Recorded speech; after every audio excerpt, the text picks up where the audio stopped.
जो है मिठाइयां बांटी जा रही है। और बड़ी खबर अपने दर्शकों को दे दें कि राजवर्धन सिंह राठौर 1321 वोटों से अभी के लिए आगे चल रहे हैं और ये जो काउंटिंग है लगातार जारी है। बीजेपी प्रत्याशी 12वीं राउंड में पहली बार आगे पहुंच चुके हैं। राजवर्धन सिंह राठौर 1321 वोटों से आगे चल रहे हैं। जो रुझानों में रविंद्र पीछे चल रहे थे, अब जैसे जैसे मतपेटी खुलती जा रही है, काउंटिंग का सिलसिला आगे बढ़ता जा रहा है। अब राजवर्धन सिंह राठौर ने ली हुई, क्योंकि अभिषेक चौधरी एक बड़े मार्जिन से आगे बढ़ते हुए दिखाई दे रहे थे और झोटवाड़ा में बीजेपी का कांग्रेस का कांटे का मुकाबला देखने को मिल रहा है। और फिलहाल जो अभी 12वें राउंड की गिनती हुई है, तो इन 12 राउंड में पहली बार राजवर्धन सिंह राठौर 1321 वोटों के मार्जिन से आगे बढ़त बनाते हुए दिखाई दे रहे हैं। 109 बीजेपी, 72 पर कांग्रेस और 18 यानी 1.5 दर्जन के आसपास अन्य, जिसमें निर्दलीय भी शामिल है। और दूसरी तरफ इसमें बाकी जो क्षेत्रीय दल है उनके भी प्रत्याशी आगे बढ़त बनाए हुए दिखाई दे रहे हैं। रिवाज तो बदलता हुआ, या यूं कि रिवाज तो कायम होता हुआ दिखाई दे रहा है निरंजन जी, लेकिन रिवाज ये भी कायम दिख रहा है कि जो अन्य की मात्रा होती है वो भी अच्छी खासी है।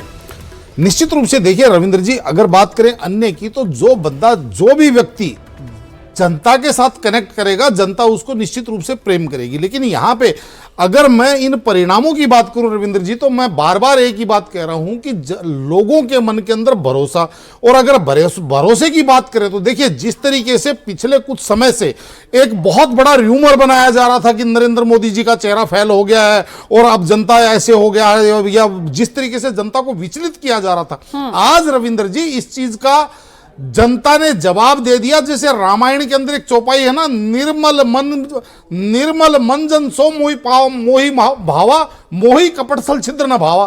तो यहां पे जिस तरीके से इन्होंने मान लीजिए किसानों का ऋण माफ करने की बात करी थी, लेकिन उसके अंदर नीचे कंडीशंस अप्लाई कर दी, और उसके चक्कर में अब ऐसे बेरोजगारी भत्ता भी कहा था देंगे जी, बेरोजगारी भत्ते की बात, बेरोजगारी भत्ता भी मैं बता रहा हूं, नीचे छोटा सा लिख देते हैं ना कि कंडीशन अप्लाइज। तो उसी तरीके से तो देखिए, जनता ने जब ये देखा कि भाई जब 19,000 किसानों की जमीनें कुड़क हो सकती है, तो ये जिस तरीके से 450 रुपए का 400 रुपए का सिलेंडर की बात कर रहे हैं, या तमाम ओपीएस की बात कर रहे हैं। सबसे बड़ी बात क्या है कि ओपीएस ये अपने ही चीज को दोहरा मापदंड, कैसे भरोसा होगा रविंद्र जी? ओपीएस से एनपीएस लाया कौन?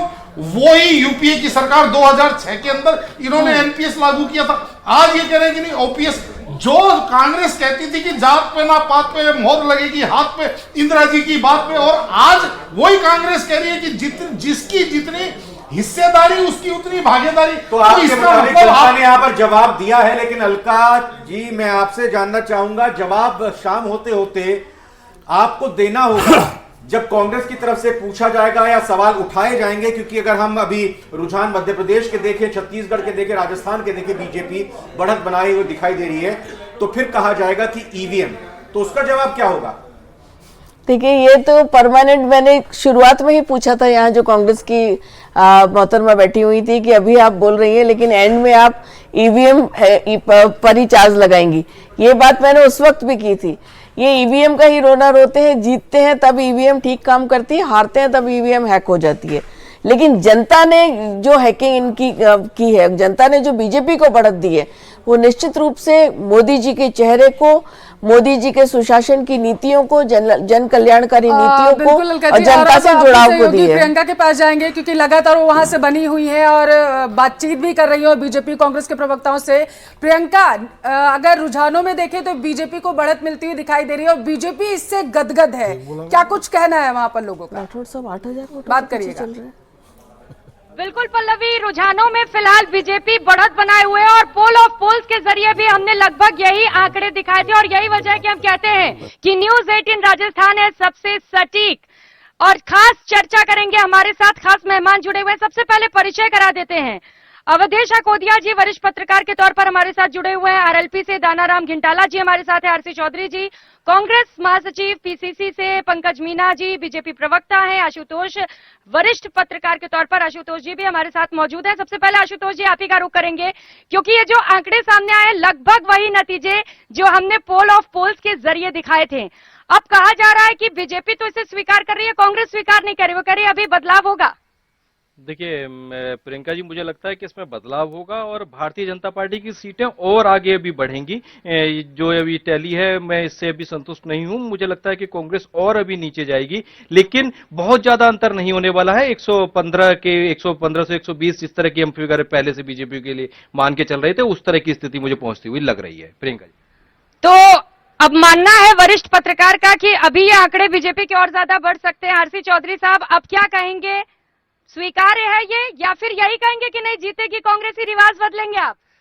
प्रियंका जी, मैं कहना चाहूंगा ये तमाम जो सर्वे हैं और एग्जिट पोल हैं वो ये बता रहे थे कि राजस्थान हो चाहे किसी दूसरे राज्य हो, उनको लेके जिस प्रकार से उनमें असमंजस की स्थिति थी वही अभी यहाँ पे बयां हो रही है। आप और हम सब जानते हैं कि कई राउंड्स की काउंटिंग होनी है, 18 की, 20 की, 24 की।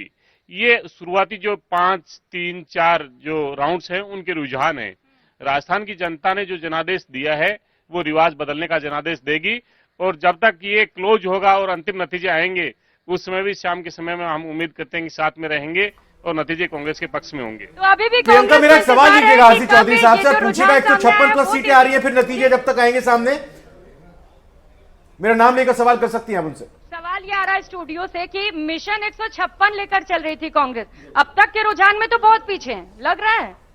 प्रियंका जी, मैं कहना चाहूंगा कि कोई भी जो व्यक्ति जो अपना टारगेट अचीव करता है, जो अचीव कर चुका होता है, निश्चित रूप से उसका लक्ष्य होता है। लेकिन हमने कभी भी इस अहंकार की भाषा में नहीं कहा जो 2018 से पूर्व अमित शाह जी भारतीय जनता पार्टी के राष्ट्रीय अध्यक्ष होते हुए कहते थे 163 सीट भारतीय जनता पार्टी की थी, और कहते थे ये अंगद का पांव है, 180 सीट लेके आएंगे। तो लोकतंत्र के अंदर अहंकार की भाषा नहीं होनी चाहिए। मुख्यमंत्री जी के नेतृत्व में जब वो प्रदेश अध्यक्ष रहे, 153 सीटें आई थी, 3 सीटें उपचुनाव के अंदर जीती, 156 सीटें आई, और उन्होंने जो एक लक्ष्य लेके रखा 156 सीट का, तो निश्चित रूप से एक बेहतरीन लक्ष्य हर कोई नेता को रखना ही चाहिए और उसको लेके चले। लोकतंत्र के अंदर सबसे बड़ा फिगर होता है बहुमत का फिगर, और वो पूर्ण बहुमत का फिगर कांग्रेस पार्टी अचीव करेगी। तो अभी भी दावा कांग्रेस का यही है कि पूर्ण बहुमत का जो फिगर है वो कांग्रेस ही अचीव करेगी। खैर, अब तक के रुझान में तो ऐसा दिख नहीं रहा है। पंकज मीना साहब, क्या कहेंगे आप? रुझान जहां पर आप 135 का आंकड़ा बता रहे थे, अभी 107 पर ही सिमटे हुए हैं, और अगर पिछले कुछ रिकॉर्ड्स पर नजर डाले तो बीजेपी जब भी जीतती थी बम्पर जीतती थी, इस बार ऐसा नजर नहीं आ रहा है। तो गुड न्यूज के तौर पर देखें या बैड न्यूज? अभी थोड़े आधा घंटा पहले का भी अगर हम देखें तो उस वक्त 125-28 सीटों पे भारतीय जनता पार्टी आगे चल रही थी, और मैं समझता हूं कि उससे कहीं आगे अभी हमको जाना है, और लगभग आधी से भी कम मतगणना हुई है। तो इसको रुझान ही माने, परिणाम की ओर अभी हम गए नहीं है। पहली बात तो यह है। दूसरी बात, जैसा अभी वो रिवाज की बात कर रहे थे, तो राजस्थान का रिवाज है कि अशोक गहलोत जी मुख्यमंत्री रहते हुए कभी भी नहीं जीते, हमेशा कांग्रेस को रसातल में ले जाने का काम किया है। तो ये रिवाज और ये परिपाटी कायम रहेगी, और अशोक गहलोत जी को गर्त में जाना पड़ेगा, चूंकि उन्होंने जो गारंटियां दी थी और गारंटी को भरोसे थे। ये सीधा सीधा जो आज का मत है ये स्पष्ट। तो आप किसके भरोसे थे? क्योंकि कांग्रेस कह रही है, मुख्यमंत्री ने खुद बोला कि ध्रुवीकरण की जो कोशिश की गई, अगर जनता उसके बहकावे में आ गई तब तो जीत जाएंगे आप। नहीं, वो उनका स्वीकृति थी कि वो हारने जा रहे हैं। और जहां तक बात है ध्रुवीकरण की, पिछले 5 साल में जिस प्रकार से एक संप्रदाय विशेष को शय देने का काम किया है अशोक गहलोत जी ने, जिस प्रकार से उनके आपराधिक मामलों को दबाने का काम किया है, तो मुझे लगता है कि ध्रुवीकरण का असली काम तो अशोक गहलोत जी ने किया है। हालांकि ये बात ठीक है कि वो जो अशोक गहलोत जी के जो प्रयास थे वो अपने पैर में कुल्हाड़ी। अब तक के रुझान के बाद क्या लग रहा है, कितनी सीटें? मैं निश्चित रूप से कह सकता हूं कि हम 135 से ऊपर जाएंगे। पर साथ में एक चीज और देखने वाली है कि कांग्रेस जिस जोश खरोश के साथ थी पूरे देश के अंदर, और उनको लगता था कि मध्य प्रदेश और छत्तीसगढ़ जीतेंगे हम, और जिस प्रकार से मध्य प्रदेश और छत्तीसगढ़ में कांग्रेस बिल्कुल कुएं के पैंदे में जाके गिरी है, तो मुझे लगता है पूरे देश ने प्रधानमंत्री नरेंद्र मोदी के नेतृत्व में विश्वास जताया है और प्रधानमंत्री नरेंद्र मोदी की गारंटी को स्वीकार किया है। बिल्कुल, प्रधानमंत्री नरेंद्र मोदी एक बड़ा चेहरा भी रहे। अवधेश अगोदिया जी, क्योंकि अभी भी बीजेपी अपने दावे करे 135 सीटें लाने का, और कांग्रेस का कहना है 156 सीटें हम लाकर रहेंगे। अब तक के रुझान क्या कह रहे हैं? 3 दिसंबर और संवाददाता महेश भी हमारे साथ जुड़े हुए हैं, उन्हीं का रुख कर लेते हैं। महेश, अभी क्या